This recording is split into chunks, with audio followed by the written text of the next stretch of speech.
What's up? In this video, I'm going to cover this paper called Solving Rubik's Cube with a Robot Hand by the pretty much complete OpenAI team, as you can see here. And the goal here is to solve the Rubik's Cube using a robotic hand, obviously.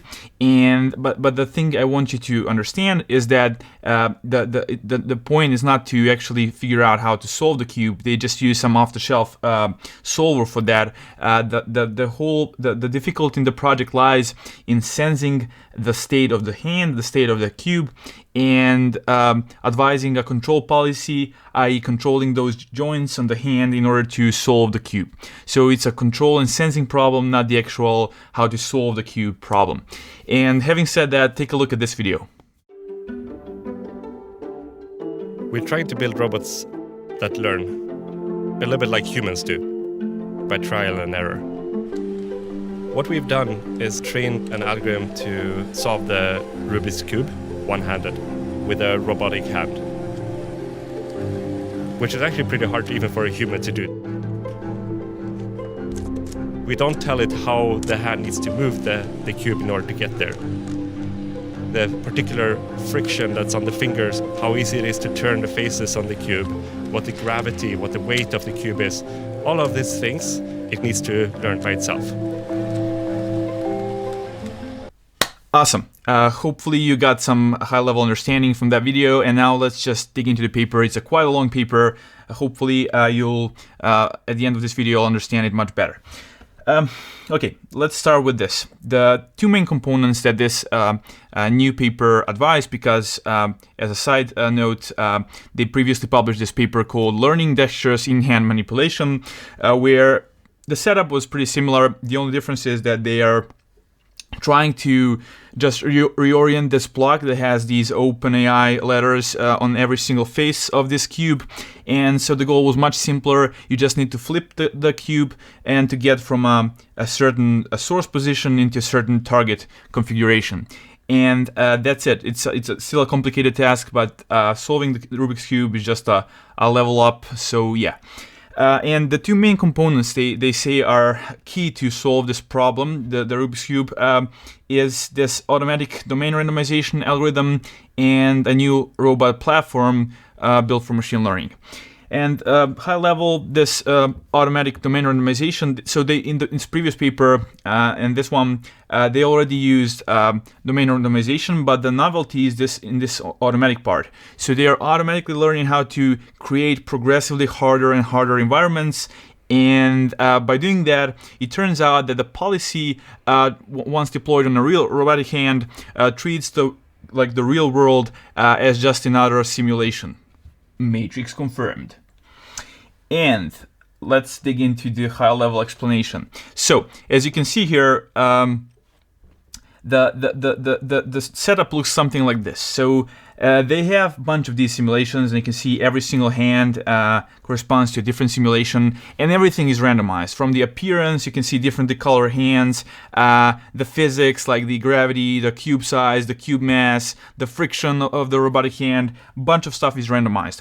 So once you have the data, once you have those simulations, what they do is they train two separate pipelines. So one is for training the control policy, and you can see it here. So it gets as an input, it gets the fingertip position, so you get pretty much 5 3D points, and it also gets the state of the cube, so that's the position, the orientation, and the 6 face angles, as we'll soon see.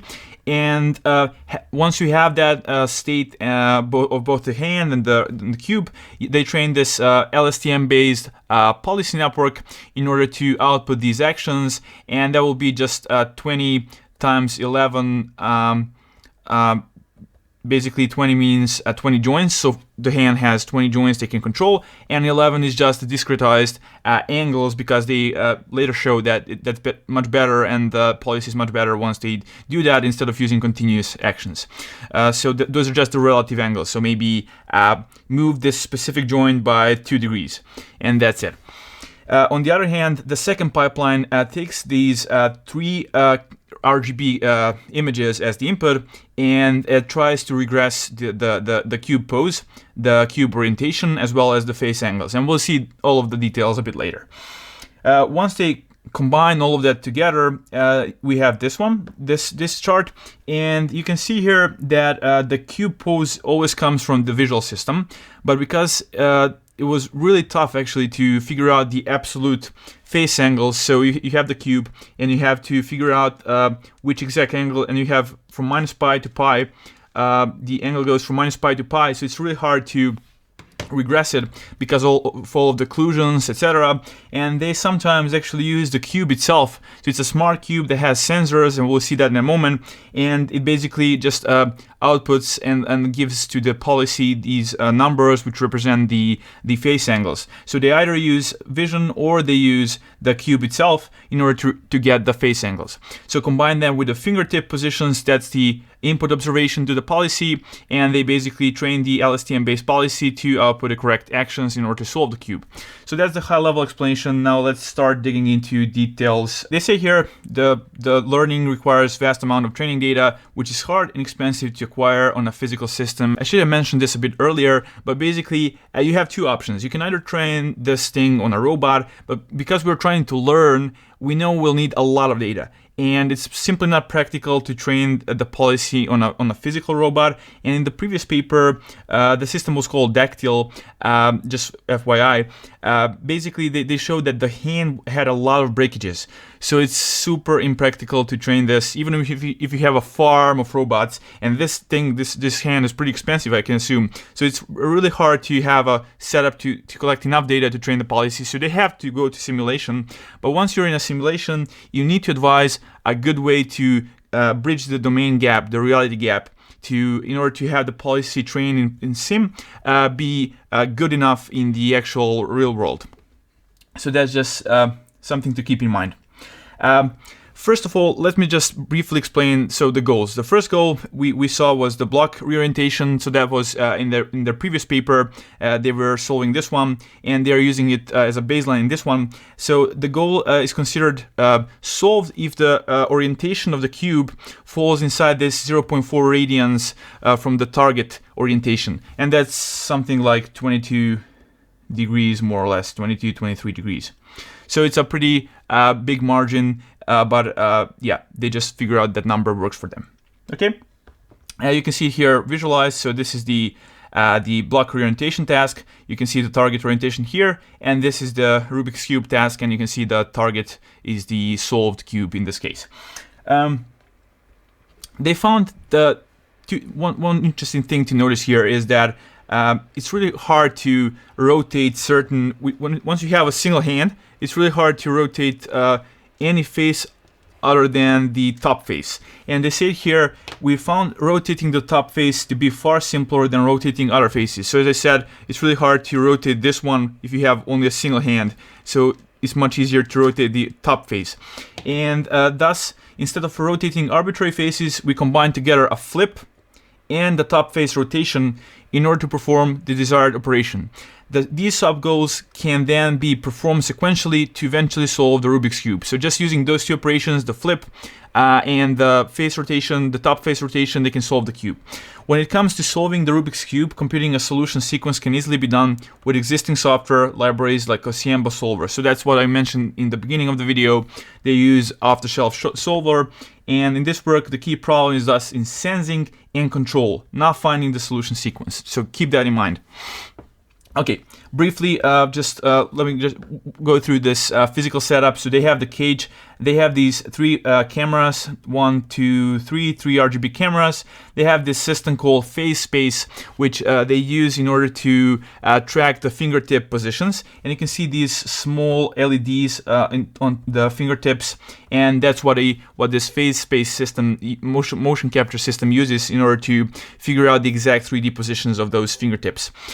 So then we have the hand, and we have the cage that holds everything together.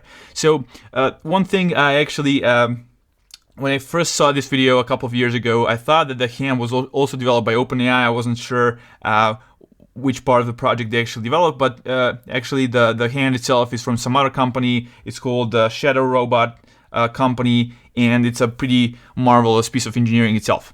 The hand itself, I think, has 24 degrees of freedom, so it's a really high-dimensional control problem. So previously, nobody could solve nobody can imagine solving like Rubik's Cube using like a hand as complex as this one. But some other systems exist, but they are not learned, and they are not like a humanoid hand. They are just like some kind of a machine that can solve the cube really fast, but that's not what we are trying to accomplish here. Aside from the hand and the setup, there is the cube component, and I already mentioned it's there is a smart cube involved, and they say here we therefore replace some of the components of the original Geeker cube with custom ones in order to achieve a tracking accuracy of approximately 5 degrees. So the original cube only can, so we need, as I said, we need to calculate these angles, and we need some better resolution than just 9 degrees. So we need to have resolution that's, and they figured out that 5 degrees works. So they had to create a custom cube, and that's funny. And you can see it here, and I just highlighted charging here because it's not a simple, it's not a like dummy, let's call it that way, a cube. It's got like a microcontroller. It's got a couple of components in order to figure out those angles, and we'll see that in a moment.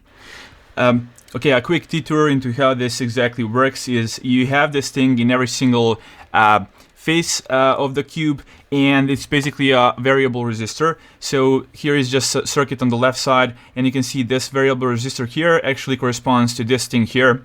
And this is just a simple circuit. You've got resistors, you've got the positive power rail, you've got the ground, i.e. the zero potential in the circuit.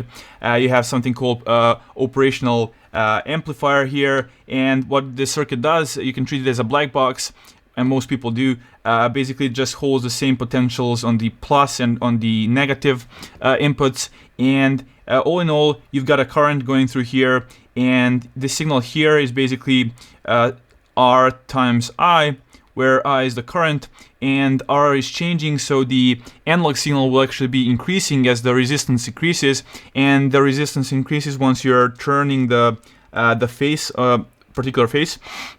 And so what they do is they have a microcontroller here inside of the cube, so some microcontroller. It's got something called analog to digital converter, and basically this signal here is being fed into ADC, and it can discretize the signal into some value. So maybe, let's say this range goes from 0 to 5 volts when you change when you rotate the cube from 0 to 360 degrees, and you can just discretize that into maybe some of the numbers will be, you'll just have some kind of a curve, and this is the analog voltage, and this will be the output from the converter, and you can then map those numbers into angles and send them via Bluetooth to your policy, and that's the part of the observation that the policy uses in order to control the joints and eventually solve the sub goals and eventually solve the cube.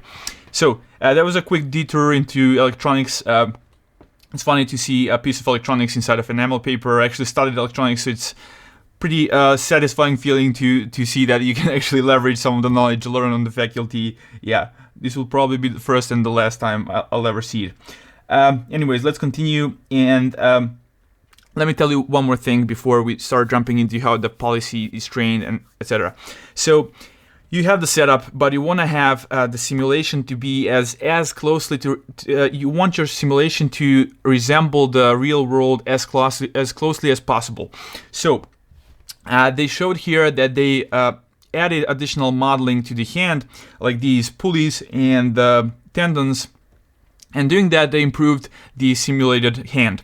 And you can see on these charts, basically they track one particular joint, like maybe this one, and they track its angle, and you can see this curve, the green one, is you get these curves by taking a control sequence and sending that control sequence both to the robotic hand, to the real robotic hand, and to the simulation, and you're just tracking the angle of that particular joint, and you can see there is a discrepancy before the calibration, before this modeling was done. Once they included that, you can see that the curves align, which means we have much better simulation, and thus we'll have better control policy once we deploy it on a real robot. And they show this is really important part of their paper. Okay. So let me jump to the cube. So it turns out modeling the cube is super hard. There is so many details like the friction, the size, the mass, lots of forces inside the cube itself. So aside from the forces that act inside of the cube, there's this thing called forgiveness factor. So once you have the top face and I rotate it maybe by a couple of degrees, I can still take this perpendicular face and rotate it, and it will snap and it will work.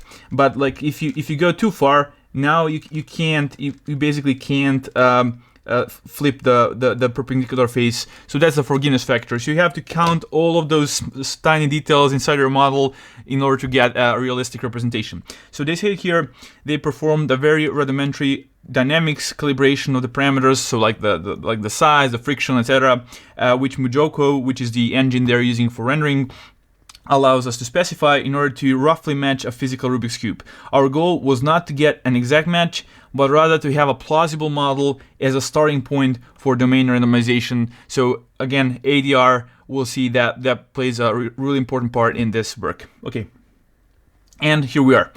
So, and they say here. So in this previous paper, so that's the Dactyl, the previous paper they published, we were able to train a control policy and a vision model in simulation and then transfer both to a real robot through the use of domain randomization. However, this required a significant amount of manual tuning and a tight iteration loop between randomization design in simulation and validation on a robot. In this section, we describe how automatic domain randomization can be used to automate this process. So it's a mouthful. Basically what it means is the following. So in previous paper, they, for every single parameter that they want to randomize, like maybe the cube size, they had to manually find the range. So they had to find maybe this is 5.4 centimeters, this is maybe 5.9. And once they set those basically margins, you can sample anything in between, but you can't sample outside that range. So that means you have to, for every single range, you have to test whether that actually leads to a better policy when you deploy it onto a robot. Because if you make this arbitrary big, maybe this goes to 7.2, now the policy will actually be much worse because it's really hard for the policy to learn how to solve some of those cubes, and then it leads to a worse policy, which is not desirable. So what the ADR basically does is it starts from a single value. So they measured the realistic cube, and that was 5.7 actually in this case, and then they slowly expand to the left and to the right, and they end up with a bit bigger range and then a bit bigger range, and so that's kind of a implicit curriculum learning, and we'll see those details. So that's the whole point. So for every single randomization parameter, like maybe the friction, the cube mass, the cube size, even the gravity, etc., they gradually and automatically increase the actual range for that parameter, and that's the whole idea, the high-level explanation of ADR. They say here the main hypothesis that motivates ADR is that training on a maximally diverse distribution of environments leads to transfer via emergent meta learning. More concretely, if the model has some form of memory, and they use LSTMs, and we'll see that in a moment, it can learn to adjust its behavior during deployment to improve performance on the current environment over time, i.e. by implementing a learning algorithm internally. So basically what happens is that you have a finite capacity policy, and you've got pretty much infinite number of sampled environments. So that policy can't memorize every single solution to every single environment. And there is also not a single robust policy that can solve each of these really in a performant way. So it has to use the memory it has in order to adapt to the given environment and improve its skills that way. And they later showed that actually that happens, and the policy learns how to encode the environment parameters like cube size, cube mass, gravity, etc. inside the hidden state of an LSTM, and that will be an important thing they'll want to show you. Okay, so here is a high-level explanation, and I already gave you here. So they're basically just updating those ranges, and they say here, at its core, ADR realizes a training curriculum that gradually expands the distribution of environments for which the model can perform well. The initial distribution of environments is concentrated on a single environment. For example, in policy training, the initial environment is based on calibration values measured from the physical robot. So they measure, for example, the cube, so it's 5.7 centimeters, the gravity is like 9.81, whatever. So they have these initial values and then they gradually expand them. And I'll show you in a blog in a second how that looks like. Here is a really nice visualization on their blog. You can see that the x-axis is the training, the timeline basically, and the y-axis is the range I was mentioning. So they start with 5.7 centimeters, but as the time progresses, the ADR does its job, and the cube eventually comes to this huge range. So they actually sample, some of the cubes will have 5.47 centimeters size, and some will have 6.13. So that makes it much harder to solve the task. But because they gradually went to that point, the policy learns how to cope with those cube size ranges. Getting back to the paper, let me explain the pseudocode for this algorithm. But prior to that, let me just explain this briefly, these two equations. So they've got this distribution here and the entropy. What they did is for every single parameter that they want to randomize, like the friction and gravity, they'll have a uniform distribution. So for the cube size, for example, 5.5, I don't know, like maybe 5.9, they'll just have those ranges, and they'll have a uniform distribution here. So and they'll have the same thing for every single parameter. So this is maybe like cube size, blah blah blah, and they'll have like friction, etc. So the final distribution will just be a product 1 to d, where d is the number of those parameters, and they'll just multiply all of these uniform distributions. Fi low means the lower part of the range, so that's 5.5 for the cube, and the high part means the higher threshold, and that's it. And once you have this distribution, you can find its entropy. And for uniform distributions, it's quite easy. So the entropy is basically, in general case, for a discrete entropy, for a discrete distribution, you'll have a simple sum of probability of that event times the logarithm of 1 over the probability of the event. And this part, the log part, is actually the self-information, so it's sometimes denoted like I of x. And this is how you calculate the entropy. And basically, because the uniform distribution always has the same values, so maybe if we take a simple discrete distribution like this one, let's say we have 3 possible events, so all of them will have 1 over 3 probability. And so you can see, so the probability is 1 over 3, and then you have the log 1 over 1 over 3, so that's 3, just 3, and we have that 3 times, so these will just cancel out, and you end up with log 3. So in general case, this is just the difference they denote here. So in the continuous case, it will just be your entropy will be the integral pi of x log 1 over pi of x dx.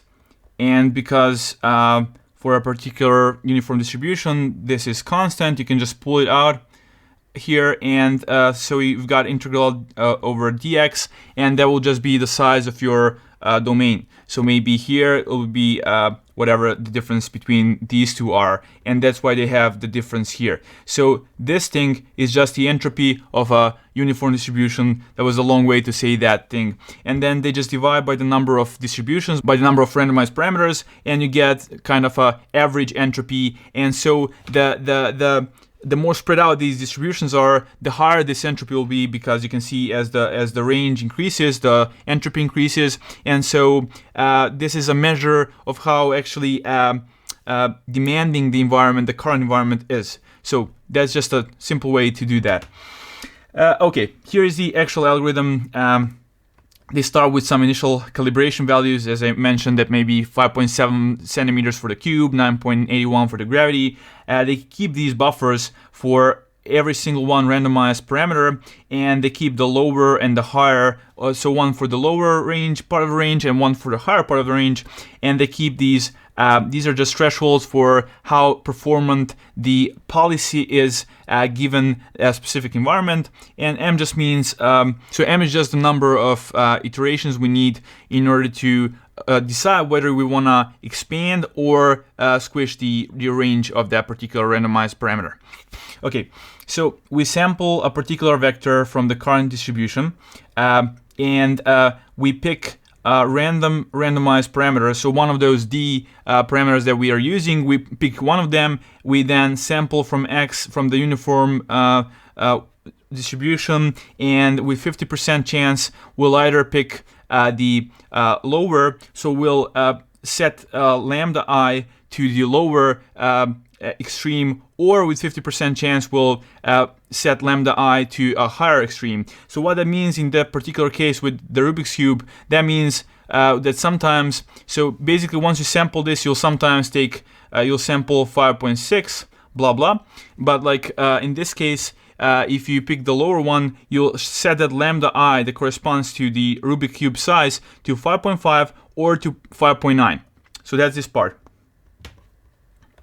And basically, then you evaluate the performance of the policy on that specific environment. So hopefully understand what happens here. So you pick all of the parameters, all of those randomized parameters you have randomly from their ranges, but you pick one specific one and you intentionally pull it to some extreme, either to the lower extreme or to the higher extreme. And you evaluate the performance, you save the performance inside of the buffer, and you keep doing that until you exceed this threshold M. So that may be 128 times. Once you have enough samples, you're confident that your estimation will be good, and you just take the average performance. This is just clearing the buffer, and if the average performance is good enough, whatever this TH is, depending on whether you're training vision network or the policy network.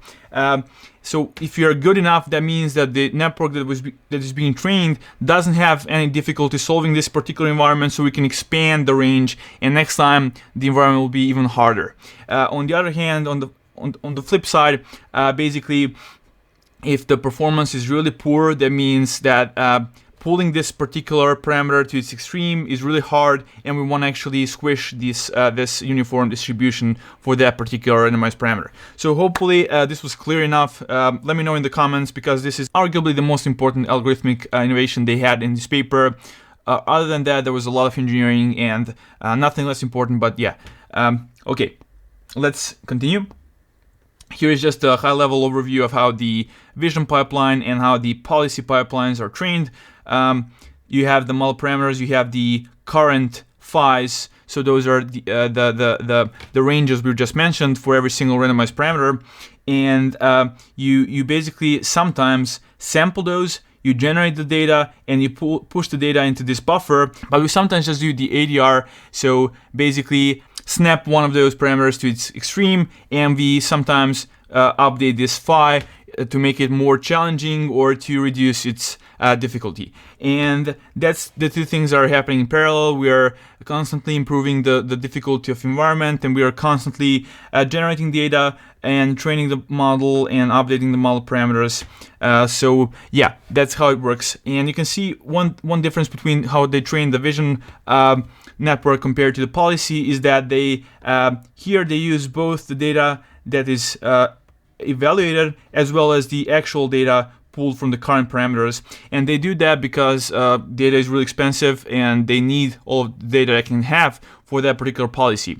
The problem with this thing is that sometimes you'll be pulling data that's too hard, because this is still, remember, this is still under evaluation. We still don't know whether snapping that parameter to its extreme is too hard or not. And then, yeah, that's just the trade-off, but they figure out it's good enough for their approach.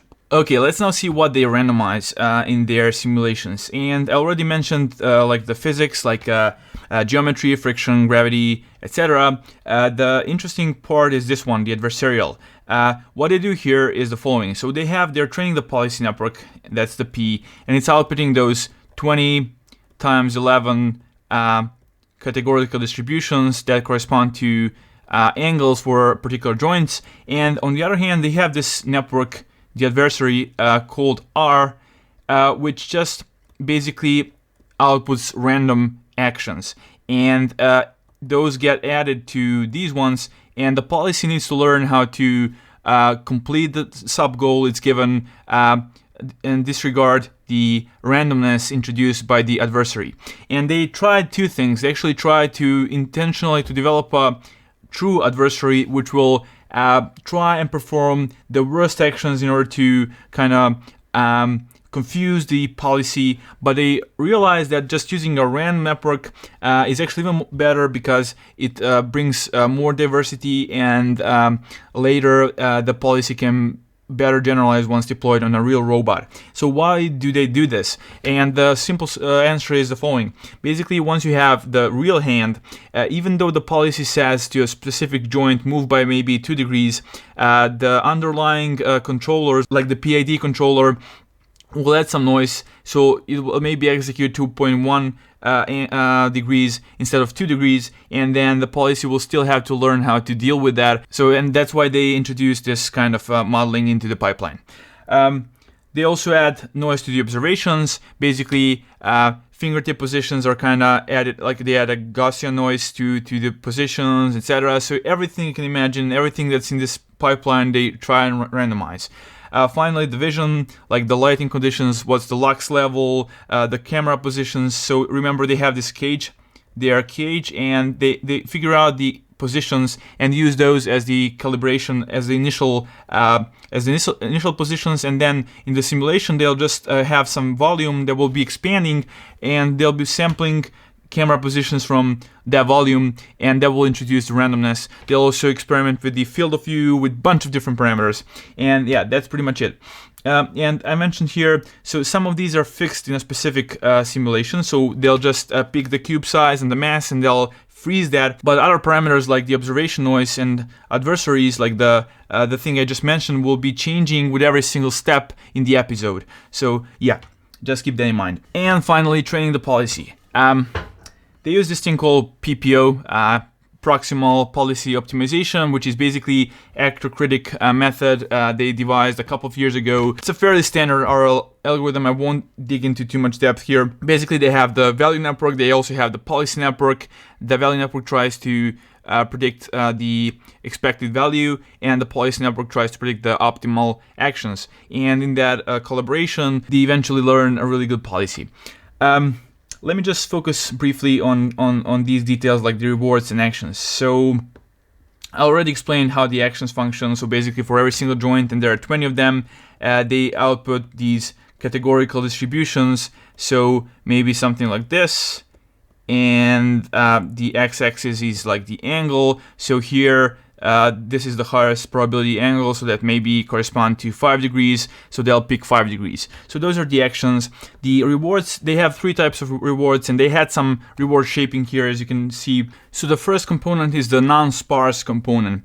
For example, if they're trying to, in the case of cube flipping, if they're trying to get to the target orientation, the reward will be the closer you get to the orientation, the final orientation, the more reward you'll have for each step. So if you decrease the distance between those two orientations, you'll be getting more reward. And how they represent the orientations is using something called quaternions, and it's just an extension of the complex number system into 4 dimensions. It sounds pretty complex. I recently created a post on LinkedIn, and I'll link it down in the description, where I explain the best resources you can get to learn about quaternions. On a high level, you can treat them as a black box. It's just a 4 tuple, basically 4 numbers, and they somehow capture the notion of the orientation of the object, and they are used all over the place in computer graphics and robotics, etc. So the second reward is a reward of 5 whenever the goal is achieved. So that's a sparse reward, as you can assume. And finally, the penalty of -20 when the cube or the block is dropped. So that's the reward system they deployed. Here's the actual architecture. You can see as I mentioned, the value network and the policy network. So that's the part of the PPO algorithm, and you can see the distribution 20 by 11, and value has just a single scalar. And one thing interesting here is that the policy network takes only the noisy observations, whereas the value network takes both the non-noisy observations, which are only available in the simulation, but also it uses the noisy observations. And the reason we can use all of that data that's not available on the actual robot is because we won't be using the value network at all. We'll be just using the policy network. So this is this asymmetric actor-critic approach which they use and which they devised in some of their previous papers. Okay, here are some of the inputs. You can see like cube orientation, quaternions, fingertip positions, blah blah blah. You can notice that only the noisy parts go into the policy network. So you can see here the check sign. So the noisy fingertip positions, you can see the check sign here, the cube position, and the orientation, etc. Okay.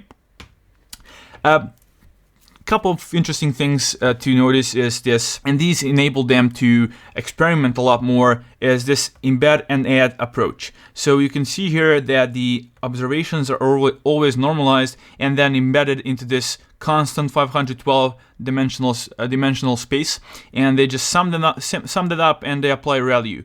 And what that enabled them to do is experiment with different observations and keep the experience they accumulated over many months intact.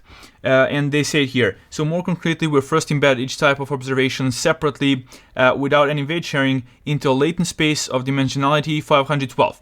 We then combine all inputs by adding the latent representation of each and applying a value nonlinearity after.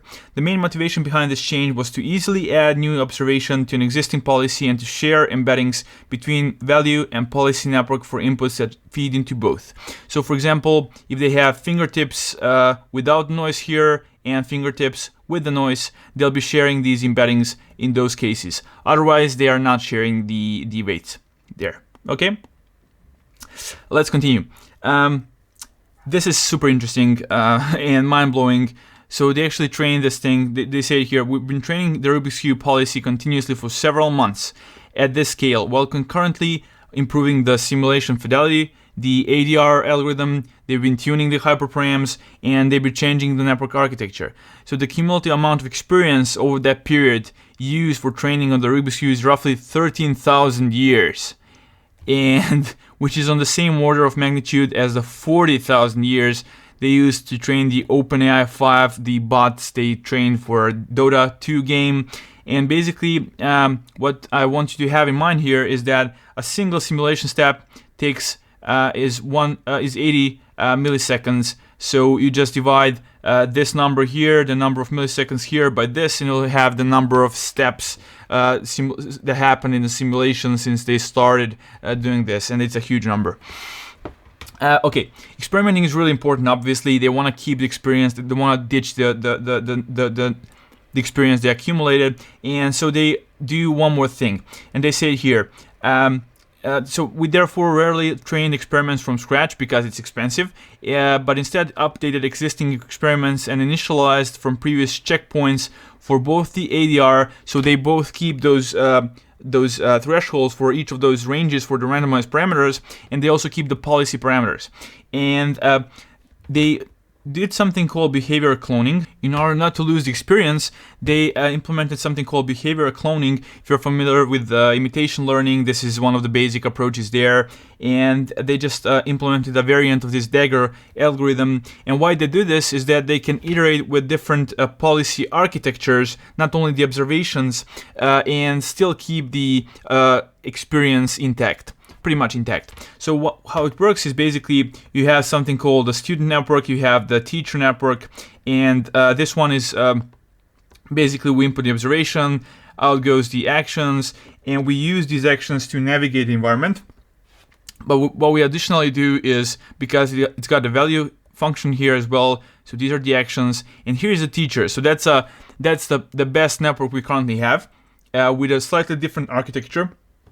And this is the new network, the new architecture, and we want to kind of transfer the knowledge experience to that new network. And so what we do is additionally we have the values here and we have the actions here, and we just do MSE loss between these two. So just simple mean square error loss there, and we do simple KL divergence between those two, and that will make sure that the student eventually learns to output the same value functions and to output the same actions in particular states as the teacher network, and that's what they mean by behavior cloning in this case. Okay, so they say here, this works surprisingly well, allowing us to iterate on the policy architecture quickly without losing the accumulated training progress.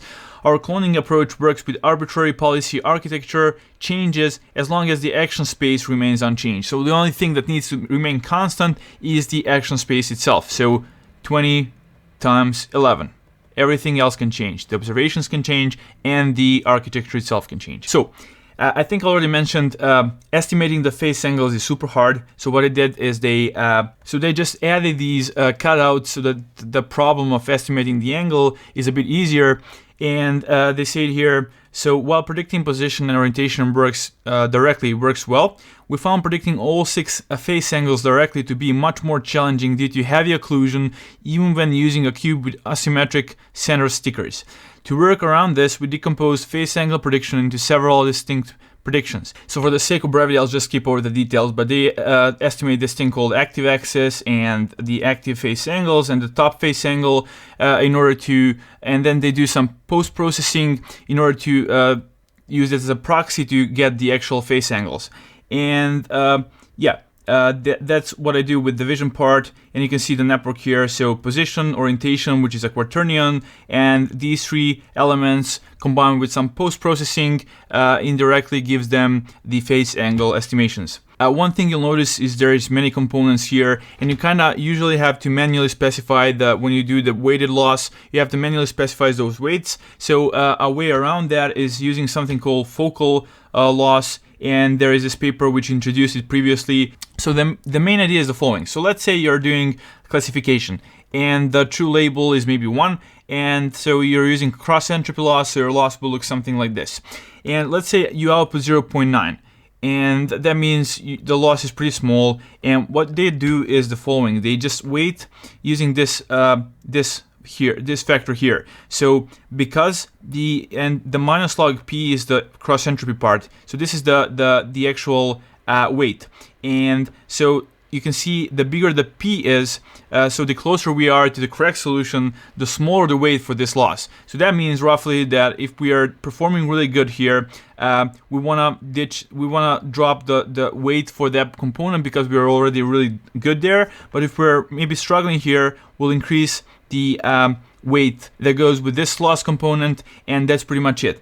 And then they do the ablation studies, and they show that using the full model, that means using the focal loss, the domain randomization, etc., they achieve the best results. Looking at maybe a real cube, you can see that the orientation error is 7 point something. You can see the other values, and that's much better than when they don't use the randomization or no focal loss, etc. So yeah, you can see the order of magnitude of these errors, and it's not small, but it's good enough.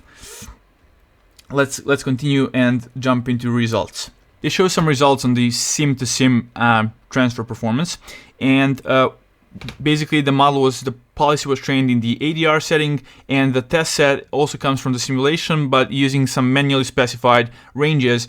And so that's the holdout data, and they show that as the randomization level increases, and that's the entropy I mentioned previously, as it increases, and it's a good measure of how random, how big those ranges are, you can see that the performance on the number of successes on that holdout set gets better.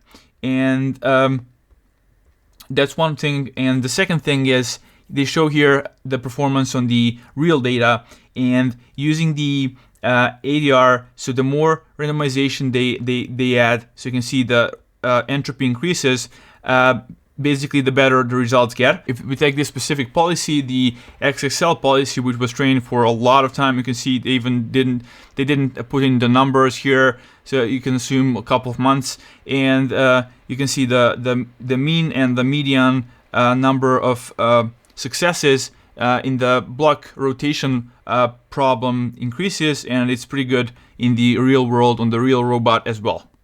Okay, let's continue and see what else is there. This demonstrates that the curriculum learning is really important. So the blue line is trained, the blue policy is trained in the ADR setting, whereas all of the other curves are using the manually set domain randomization ranges. So what they basically do is the following. So when you start with ADR, we start with a single value, and then you slowly expand the range, and then you expand the range again, and then expand the range again. And this may be like the cube size. This is the size. And how they produce these other curves is, for example, this one corresponds to maybe this range, and the worst one actually corresponds to the biggest range. So what happens there is that if you start training the network with a huge range, it's actually gonna underperform because it didn't have the benefit, the luxury of doing it gradually. So it was just thrown into the water, so to speak, and it was really hard for that policy to cope. So basically, yeah, this is a argument for using the curriculum learning pretty much. Here again, they show that on the block reorientation problem, as we increase the ADR ranges, the entropy increases, and the errors for estimating the orientation and position of the vision pipeline gets better and better. You can see this gets much better as we increase the entropy. Similarly, for the Rubik's Cube, the orientation, position, and the top angle all increase going to higher entropy ADRs, and that makes sense. Okay, this is the final result they got on the Rubik's Cube. Basically what they did is they took the maximally hard scramble. That means if you know some Rubik's Cube theory, the hardest state you can be in is 26 quarter rotations away from the completed cube state. That means quarter rotation is just a 90-degree rotation on the cube, and it can be shown that there is only 3 states, that there are 26 quarter rotations away from the goal, from the completed cube state. And they took one of those hard states, and they used those to test the policy.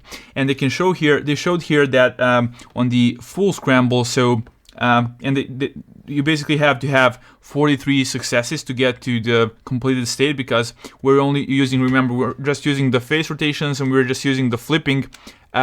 And basically, we need 43 successes in order to successfully solve that particular scramble. And they show that for the XXL ADR, so highly randomized ADR, and using the Geeker cube for the face angles instead of vision, because you remember it's hard to estimate those using vision. And they show that they have 60% success rate on the half scramble and 20% success rate on the full scramble once deployed on a real robot. And that's pretty amazing. Still not perfect, but it's pretty awesome. Yeah, that's that result, and let me continue and show you some more awesome results. And you can see that using a rubber glove, which changes the effectively changes the friction of the environment, or using the tied fingers, or maybe putting the blanket over the cube, which will basically render the vision pipeline useless, because it can't figure out the position and orientation, or they do some kind of funny perturbations with giraffes and pencils, just applying force on the cube and hand, and it can cope with all of those perturbations and still solve the problem, although a bit harder, as they showed. Okay, now for the last but not least, I'm going to show you some meta learning that eventually happened. So when they say meta learning, they are not thinking of meta learning in the classical sense, like solving multiple tasks. They're still solving just the Rubik's Cube, or they're just reorienting the cube. What I mean is that they learn how to estimate this transition probability function, and That's also called online system identification in some other communities. So basically that means it learns how to estimate the parameters such as friction, gravity, implicitly. And let me show you the results.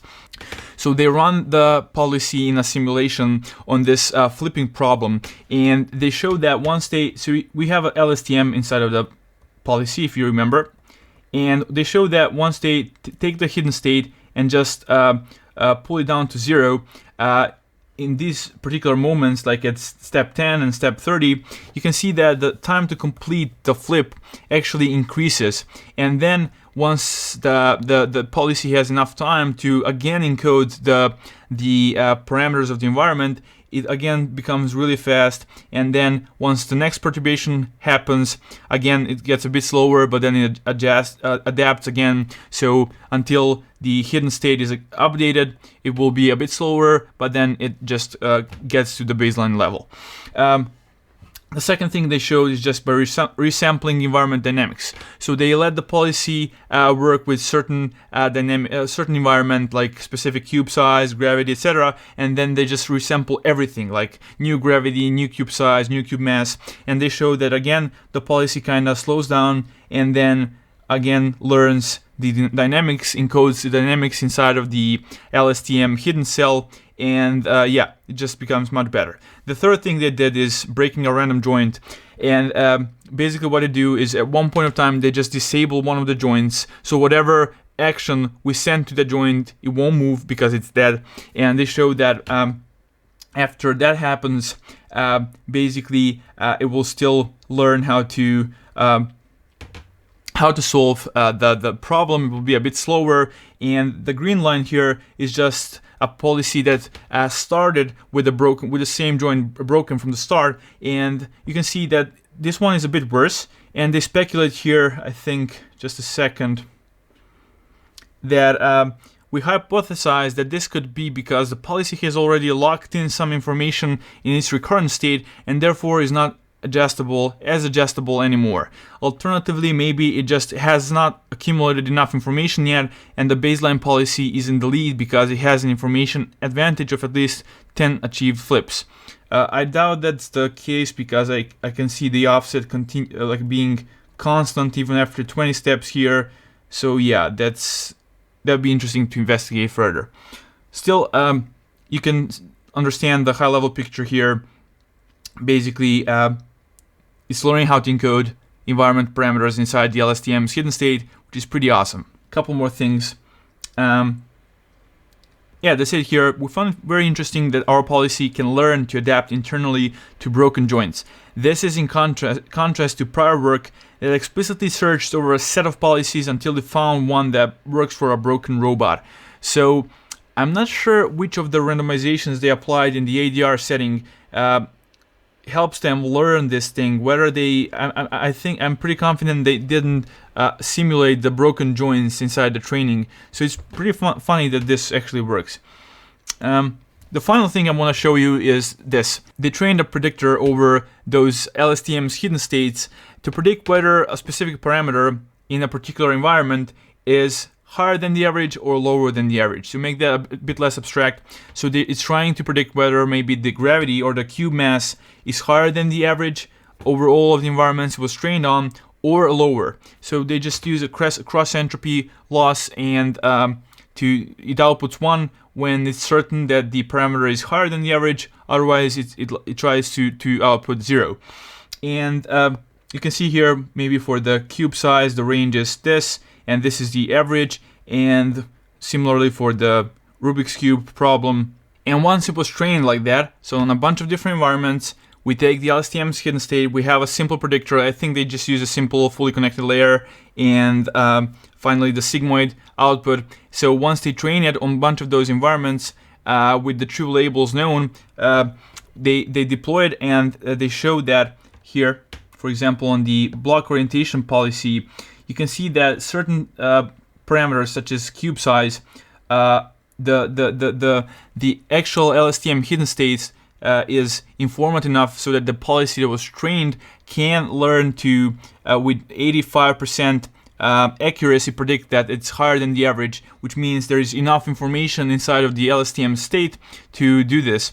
And they notice also that for the cube mass, the block reorientation policy stores more information about it than the Rubik's Cube policy. So you can see here this the cube mass, the purple one, has around 60-something accuracy on the block reorientation task, whereas here it's a bit above 50%, which is close to random chance. And they say here, we hypothesize that this is because the block reorientation policy uses a dynamic approach that tosses the block around to flip it. In contrast, the Rubik's Cube policy flips the cube much more deliberately in order to avoid unintentional misalignment of the cube faces. So that means that basically the solving Rubik's Cube is it's less important to know the actual cube mass, and that's why the LSTM just doesn't encode that information. Whereas here, because flipping is much less deliberate, they don't have to be afraid that one of the faces will misalign like this. You can just toss it with much higher strength. So it encodes that information a bit more than the Rubik's Cube policy. So that's super fascinating thing. And they say here, this is the evidence that the policy is successfully inferring and storing useful information regarding the environment parameters in LSTM hidden and cell states. Note that we do not train the policy explicitly to store information about the semantically meaningful physical parameters. And that's really super awesome. That's it. Hopefully you liked the video. If you did, you know the drill. Just like, subscribe, share, and hope to see you next time.